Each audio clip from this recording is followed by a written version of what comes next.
신명기 16장 9절에서 12절 말씀, 제가 가진 성경으로 구약성경 287페이지입니다.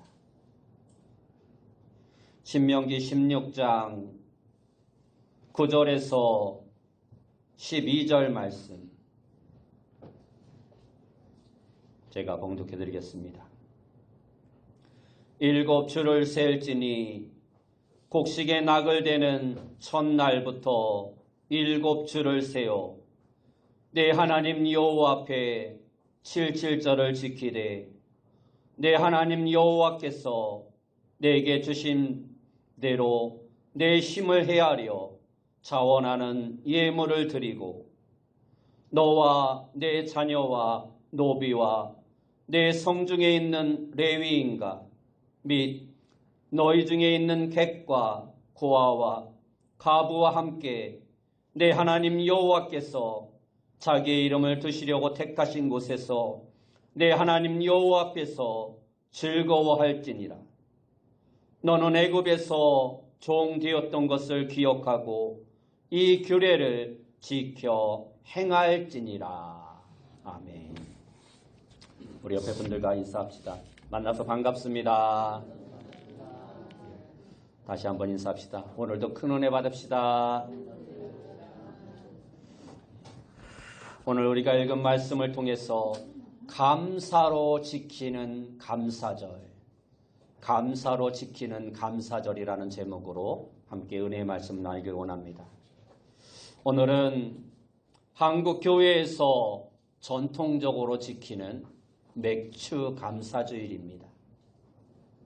한국 교회에서는 하나님의 은혜에 대한 감사를 잊지 않기 위해 한 해에 반이 지나고 또 새로운 반을 시작하는 7월 첫 주일을 맥주 감사주일로 정해놓고 지키고 있습니다.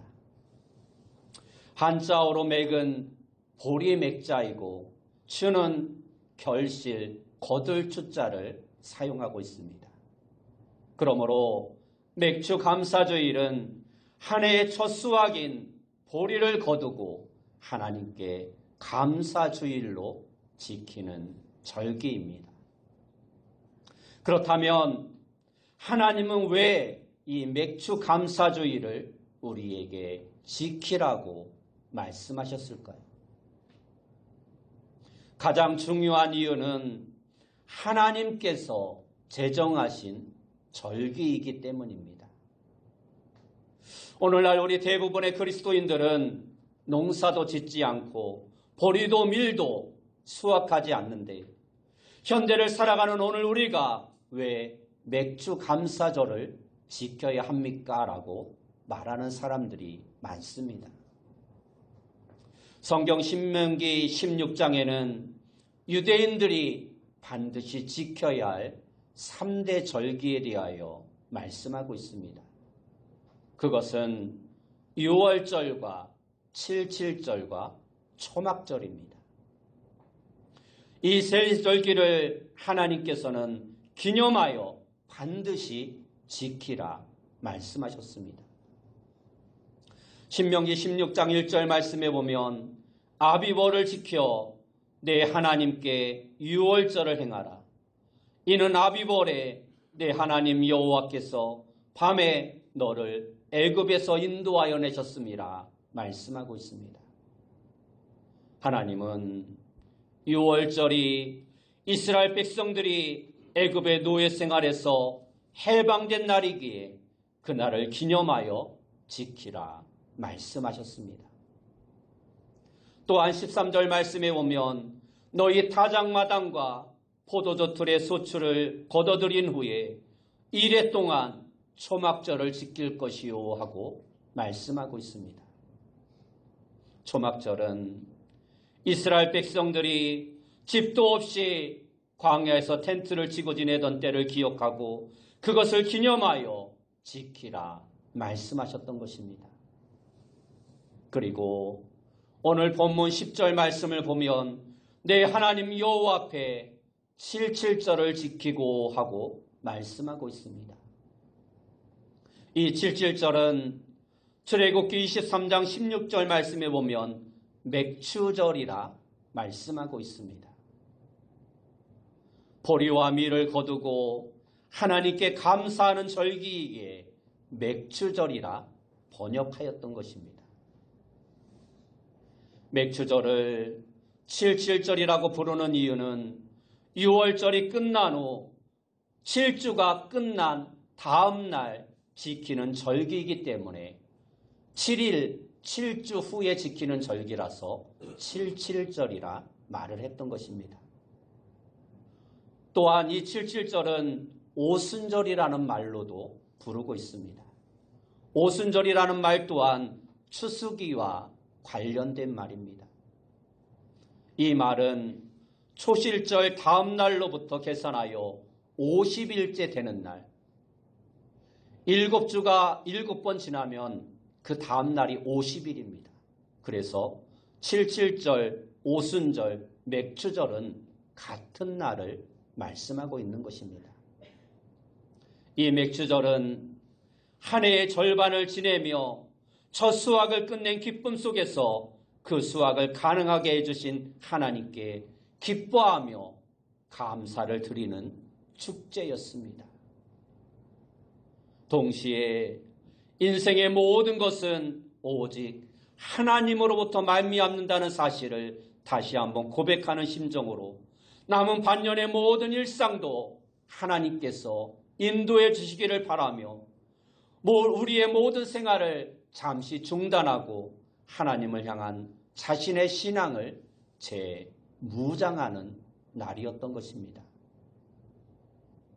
특별히 이 맥추절은 모세가 율법을 받은 날을 기념하는 절기이기도 하고 또한 신약시대에 와서는 예수님이 부활하시고 승천하신 후 약속대로 성령이 임하여 예루살렘 교회가 탄생한 교회의 생일날인 오순절이기도 합니다.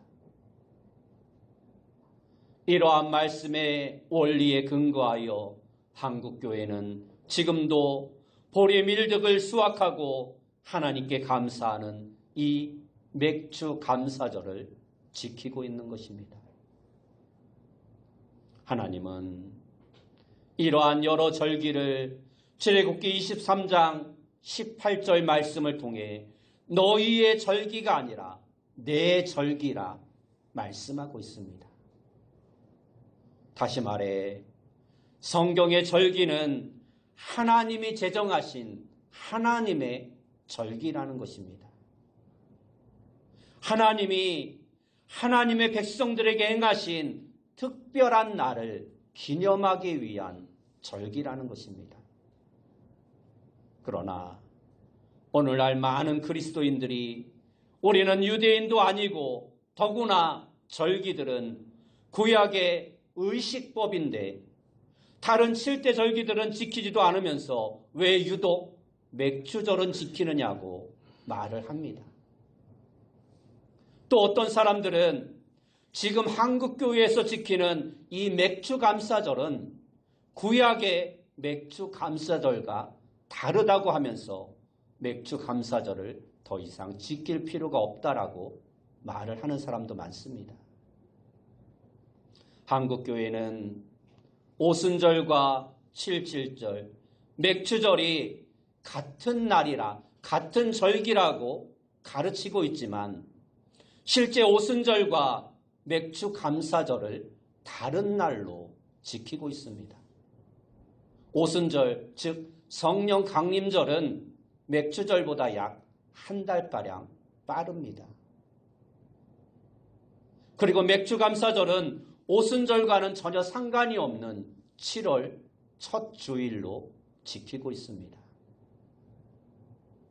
율법적으로 유대인들처럼 실제적인 성경에 나오는 그날을 지키지 않고 있는 것입니다. 이것은 다른 절기들도 마찬가지입니다.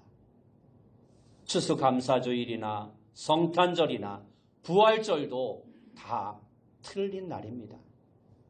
예수님께서 12월 25일 탄생했냐? 아닙니다.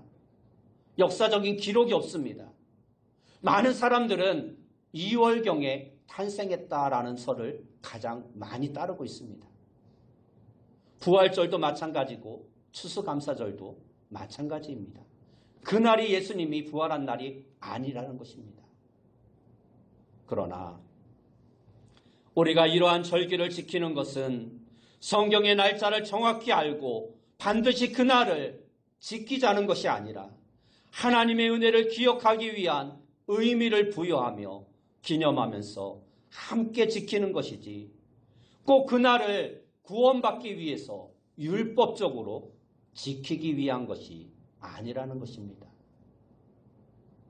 그리고 유월절은 예수님의 대속을, 무교절은 예수님의 무덤 사건을, 초실절은 예수님의 부활을 상징하는 것으로 신약의 예수 그리스도의 십자가 사건을 통해서 실제로 모두 성취가 되었기 때문에 우리는 더 이상 그러한 절기들을 지키지 않는 것입니다.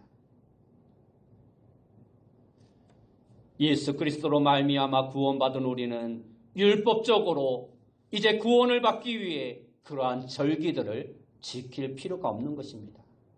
3대 절기 위에 무교절, 초실절 등 여러 가지 이스라엘은 7대 절기를 지켰었습니다. 그러나 오늘 기독교는 그러한 절기들을 지키지 않는 것입니다. 그러나 의미적으로 한국교회는 7월 첫 주를 맥주 감사주일로 정하고 지킴으로 유대인처럼 율법적인 날을 지키는 것이 아니라 예수님을 통해 구원받은 백성이 되었기 때문에 하나님의 은혜를 잊지 않기 위해 감사함으로 절기를 만들어 지키는 것입니다. 그러므로 엄밀하게 말하자면 구약시대의 맥주절이 보리나 밀 수확을 하면서 한 해 동안 주신 은혜에 감사하면서 드리는 감사의 절기였다라면 신약시대와 오늘 우리가 드리는 맥주절은 오순절 성령 강림으로 교회가 탄생하고 성도의 구원의 역사가 이루어짐에 대한 감사이고 구원받은 성도들이 매년을 살면서 하나님께서 베풀어 주신 은혜에 대한 감사를 기념하기 위한 절기인 것입니다. 세상 사람들도 저마다의 기념일을 가지고 있습니다. 우리 신앙인도 마찬가지입니다. 우리는 하나님의 은혜를 잊지 않고 감사하기 위해 감사절을 만들어 지키고 있는 것입니다. 맥주 감사절을 통해 하나님께서 지난 반년 동안 베풀어 주신 은혜에 감사하고 또한 앞으로 남은 반년 동안도 잘 지켜주시기를 믿고 감사하며 지키는 것입니다. 두 번째로 하나님이 우리에게 맥주 감사절을 지키도록 하신 이유는 우리를 위해서입니다. 본문 12절 말씀에 보면 너는 애굽에서 종되었던 것을 기억하고 이 규례를 지켜 행할지니라 하고 말씀하고 있습니다. 이 말씀은 애굽에 종살이했던 과거를 잊지 말라라는 것입니다. 종은 자신의 집도 법적 권리도 자유도 땅도 없는 사람들입니다. 자신의 생명을 자신이 마음대로 하지 못하고 입이 있어도 마음대로 말할 수 없고 자신의 의지를 자신의 마음대로 할 수 없는 그 당시에는 마치 짐승과도 같은 존재가 바로 종이었습니다. 노예였습니다. 그러한 가운데 하나님이 애굽의 노예였던 우리들을 해방시키셔서 농사도 짓고 살 수 있도록 해주셨으니 그 은혜를 잊지 말라라는 것입니다. 이것을 지키는 것이 궁극적으로는 하나님을 위한 것이 아닌 너희를 위한 것이라는 것입니다. 9절에 일곱 주를 셀지니라는 말에서 이 셀지니라는 단어는 본래 너희를 위하여 셀지니라는 말입니다. 히브리어 원문을 보면 앞에 너희를 위하여라는 접속어가 붙습니다. 그런데 우리가 보는 한글 성경에는 너희를 위하여라는 말이 빠져 있습니다. 여기서 너희를 위하여라는 말은 하나님께서 제정하신 절기가 언제인지 마음에 새기고 기억하며 사는 것이 하나님께서 베풀어 주신 은혜를 잊지 않는 방법이고, 때를 따라 내리시는 축복의 의미를 기억하는 것이며 하나님과 친밀히 교제하는 것이기 때문에 그로 말미암아 너희에게 은혜와 축복이 임한다라는 것입니다. 다시 말해 절기를 감사로 지키는 것이 하나님을 위한 것이 아닌 너희에게 복을 주시기 위한 것이라는 것입니다. 시편 69편의 말씀을 보면 진정한 감사는 황소를 드리는 것보다 여호와를 더욱 기쁘시게 한다라고 말씀하고 있습니다. 이처럼 감사하면 하나님을 기쁘시게 하고 하나님을 영화롭게 하고 우리에게는 풍요와 행복과 건강을 누릴 수 있게 되는 것입니다. 감사하면 우리의 육신에 놀라운 변화가 생깁니다. 심장 박동이 안정되고 혈압이 떨어지고 소화작용을 촉진시켜 소화도 잘 되게 하고 마음이 평온해지고 스트레스가 감소되며 면역계의 활동도 증가된다고 합니다. 그뿐만 아니라 감사에는 놀라운 힘이 있습니다. 감사는 물질적인 풍요로움과 사회적인 성공을 끌어들이는 힘이 있다라는 것입니다. 그래서 감사하면 문제를 해결하고 위기를 극복하는 능력이 강화하여 변화와 위기에 대처하는 능력을 높여준다라는 것입니다. 그러므로 우리가 감사절을 정해놓고 감사를 지키는 것은 우리에게 많은 유익을 주고 있다라는 것입니다. 성경 로마서 1장 21절 말씀에 보면 감사 못하는 생활을 죄라 하였고, 데살로니가서 5장 18절 말씀에는 범사에 감사하라, 이것이 그리스도 예수 안에서 너희를 향하신 하나님의 뜻이니라라고 말씀하고 있습니다. 이와 같이 감사는 우리를 위해 하나님께서 하라고 명령하신 것입니다. 오늘날 이 시대가 감사 불감증이 걸린 시대이지만 여러분 모두는 모든 생활에 감사가 넘치는 풍성한 삶을 살아가는 귀한 성도님들이 다 되시길 축원합니다. 다음으로 생각해 볼 것은, 그렇다면 우리가 이러한 절기를 어떻게 지켜야 하는가? 절기를 지키는 방법입니다. 하나님은 이 절기를 어떻게 지키라 말씀하고 있습니까? 첫째로 종되었던 것을 기억하며 감사로 지켜야 합니다. 본문 12절 말씀을 다시 보면 너는 애굽에서 종되었던 것을 기억하고 이 규례를 지켜 행할지니라 말씀하고 있습니다. 하나님은 노예로부터 우리를 해방시켜 주었던 과거를 기억하고 그날을 기념하여 지키라 말씀하고 있습니다. 그들이 종으로 살 때는 아무 소유가 없었습니다. 그런데 가나안 땅에 와서 하나님의 은혜로 모든 것이 우리에게 주어졌습니다. 그들에게 자유를 주셨을 뿐만 아니라 가나안 복지의 기름진 땅을 지파별로 공짜로 주었고 그 땅에서 농사를 지어 거둔 곡식 전부를 그들의 소유가 되게 하셨습니다. 이 얼마나 감사한 일입니까? 원리로 말하면 지나온 시절을 뒤돌아보면서 감사라는 것입니다. 우리도 지금의 상태로 감사로 해석하며 사는 사람들이 되어야 합니다. 지금 어떠한 상태에 있든지 우리 예수 그리스도를 통해 죽음과 죄로부터 해방된 우리는 감사로 모든 것을 해석하며 모든 상황 가운데 감사하는 자가 되어야 하는 것입니다. 기준점을 어디에 놓고 해석하느냐에 따라서 우리는 감사할 수도 있고 반대로 불평할 수도 있습니다. 어떠한 관점으로 과거를 바라보느냐에 따라 감사할 수도 있고 불평할 수도 있다라는 것입니다. 우리 신앙인들은 모든 것을 은혜로 해석하는 감사의 사람이 되어야 합니다. 바울이 그랬습니다. 베드로가 그랬습니다. 그들은 감옥에 가도 병이 들어도 때로 매를 맞아도 그것으로 인하여 오히려 감사하였습니다. 다니엘은 죽음의 위기에 처했습니다. 미래가 불확실합니다.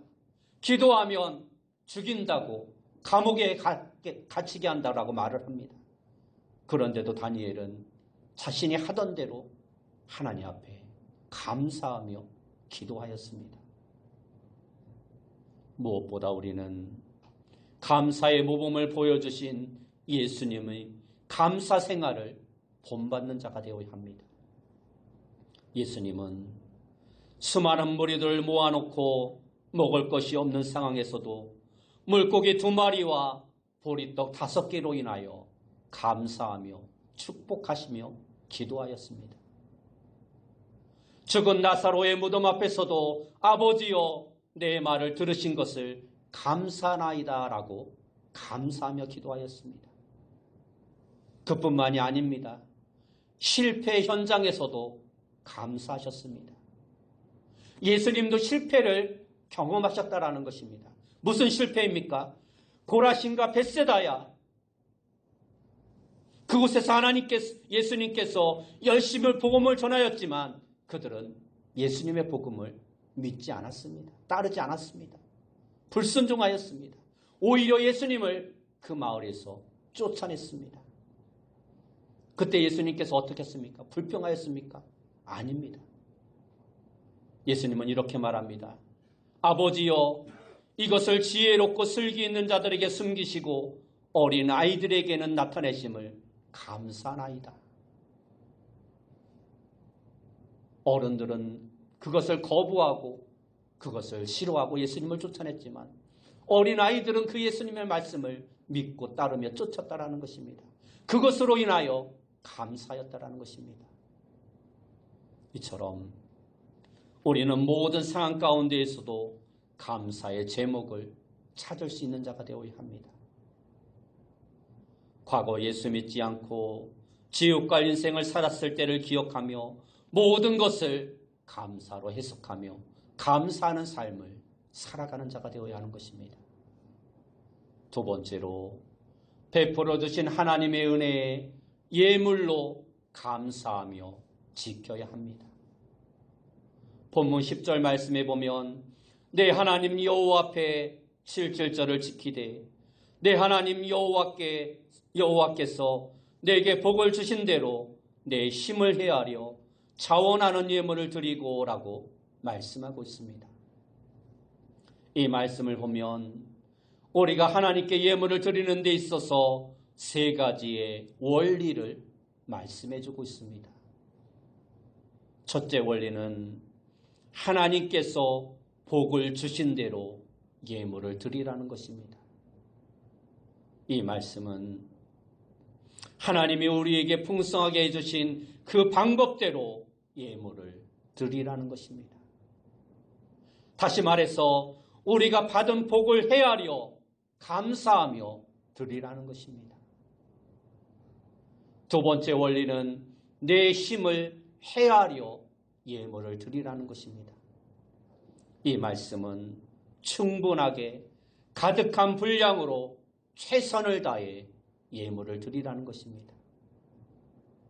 셋째 원리는 자원하는 예물을 드리라는 것입니다.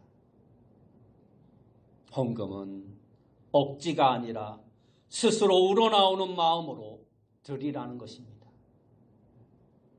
이것은 자발성의 문제입니다.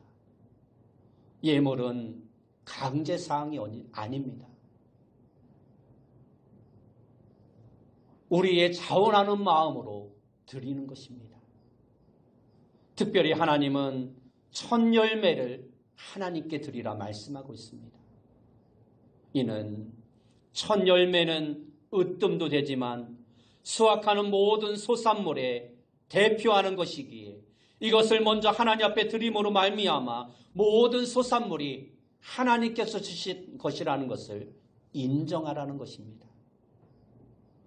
여러분, 하나님께 헌금을 드릴 수 있다는 것을 두려워하지 마시기 바랍니다. 헌금은 구원의 은혜에 대한 감사의 표현입니다. 또한 하나님이 주신 축복에 대한 감사의 표현입니다. 그리고 헌금은 절대 강제가 아닙니다. 자발적으로 드리는 것입니다.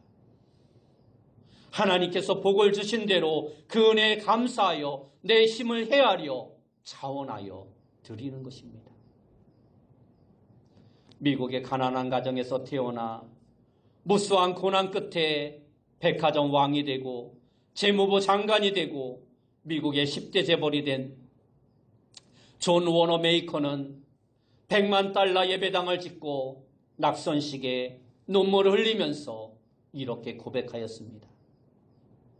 내가 주일학교에 다니던 어린 시절 애들이 줄 서서 감사 예물을 바치는데 나는 집이 너무 가난하여 빈손으로 온 것이 너무 괴로워 예배가 끝난 후에 오후에 벽돌을 굽는 아버지에게 공장에 가서 아버지에게 이야기하여 벽돌 한 수레를 달라고 하여 교회에 와서 목사님에게 그것을 드렸습니다. 그때 목사님은 나에게 감사하다라며 내 머리에 손을 얹고 축복해 주셨습니다. 그 후 30년이 지난 오늘 나는 하나님의 축복으로 단독으로 100만 달러 예배당을 짓게 되니 이 큰 은혜는 말로 다 할 수 없습니다 하고 고백하였습니다.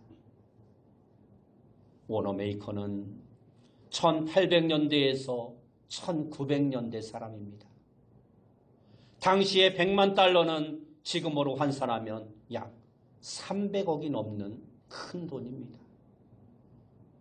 그 많은 금액을 혼자 들여서 아름다운 교회를 세웠다라는 것입니다. 또한 록펠러는 그리스도 안에서 새 사람이 되어 12개의 대학을 건립하였고 일평생 동안 무려 4,928개의 교회를 지어 하나님께 바쳤다라고 합니다. 우리도 경제적으로 부해져서 이렇게 존 워너메이커나 록펠러처럼 쓰임받을 수 있다면 얼마나 감사하겠습니까? 여러분도 물질을 통한 하나님 나라에 대한 비전을 가지시고 하나님께서 복 주신 대로 힘을 예하려 자원하는 예물을 주께 드린다면 놀라운 축복을 받게 될 것입니다. 마지막 세 번째, 절개를 지키는 방법은 이웃과 함께 즐거워하며 감사절을 지켜야 한다는 것입니다.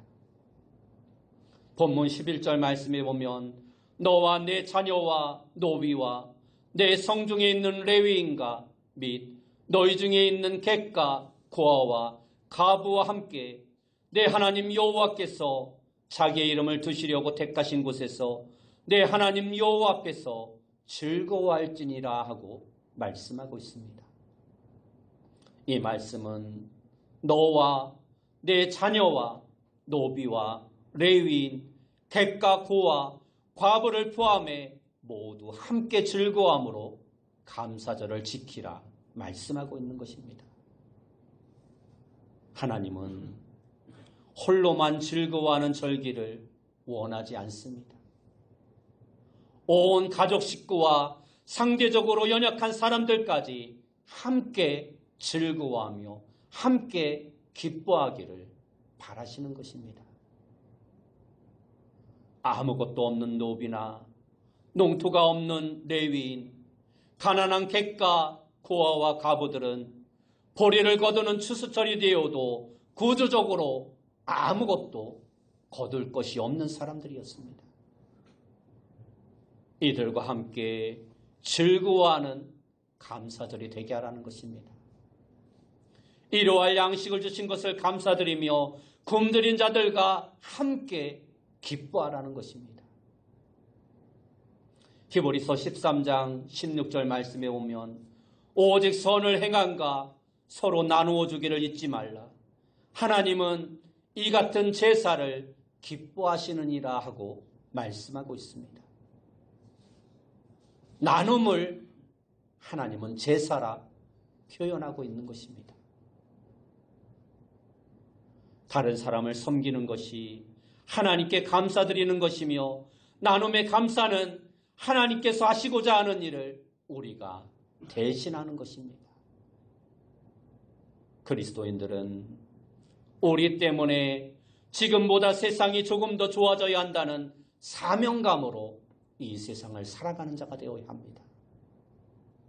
비록 작은 나눔을 갖는 우리의 삶을 통해 세상이 크게 달라지지는 않을 것입니다. 그러나 그럼에도 불구하고 은혜 받은 우리는 그러한 삶을 살아가기를 포기하지 말아야 합니다. 감사절기를 맞이할 때면 우리의 어려운 이웃들을 돌아보는 마음을 함께 가져야 합니다. 오늘날 우리가 당하고 있는 심각한 문제 중에 하나는 바로 부의 불균형이라는 것입니다. 부자의 나라라 한 미국도 2,500만 명이 굶주림에 허덕이고 있다고 합니다. 세계 인구의 약 15억 명이 열악한 주거 환경 속에 허덕이고 있으며 이 중에 약 1억 명에 달하는 사람들이 집도 없는 노숙자들이라 추정하고 있습니다. 우리나라도 이처럼 점점 더 빈부의 격차가 심해지고 있습니다. 하나님은 함께 행복하게 사는 하나님 나라를 위해 가난한 자의 자손에게는 이자를 받지 못하게 하셨고 안식년에는 가난한 자로 땅의 곡식을 추수하게 하셨으며 추수 때마다 가난한 자들을 위해 곡식을 조금 남겨두게 하셨고 생계를 위해 어쩔 수 없이 땅을 팔았을 경우에도 50년 후에는 그 땅을 돌려받게 해주셨습니다. 하나님은 지금도 사람들이 지키지 않지만 함께 행복하게 사는 세상을 위해 제도를 만들어 지키라 우리에게 말씀하고 있는 것입니다. 그러므로 우리는 더불어 사는 사회가 될 수 있도록 기도해야 하고 우리가 세상을 바꾸는 그 주인공들이 되어야 하는 것입니다. 감사는 또 다른 감사를 낳고 감사의 문으로 들어가면 행복의 나라가 우리 앞에 펼쳐지는 것입니다. 하나님은 이 사실을 너무나도 잘 알고 계시기에 우리에게 절기를 만들어 지키라 말씀하셨던 것입니다. 문제는 우리 인간의 기억력입니다. 인간은 쉽게 많은 것을 잊어버립니다. 한때는 하나님의 은혜에 감사하며 울고불고 하나님께 모든 것을 드리겠다 고백하지만 며칠이 지나지 않아 우리는 하나님의 은혜를 잊어버리고 살아갈 때가 너무나 많습니다. 그래서 하나님은 절기를 정해놓고 매년 그것을 지키면서 하나님의 은혜를 기억하도록 하신 것입니다. 오늘 맥주감사제를 통하여 여러분 모두가 잊어버린 감사를 회복하고 감사가 넘치고 감사로 남은 모든 인생 가운데 하나님의 큰 복을 누리며 살아가는 귀한 성도님들이 다 되시길 예수님의 이름으로 축원합니다.